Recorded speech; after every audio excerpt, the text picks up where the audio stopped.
Okay, if you hit the menu button on the home screen, you have the option to add a widget icon or an application to the home screen. You can change wallpapers.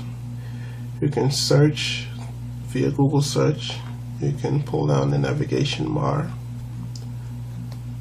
You can edit your home screen, and you simply can organize how you want your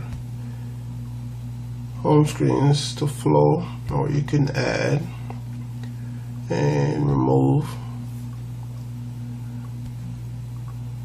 home screens, and you can also go to settings straight from the home screen.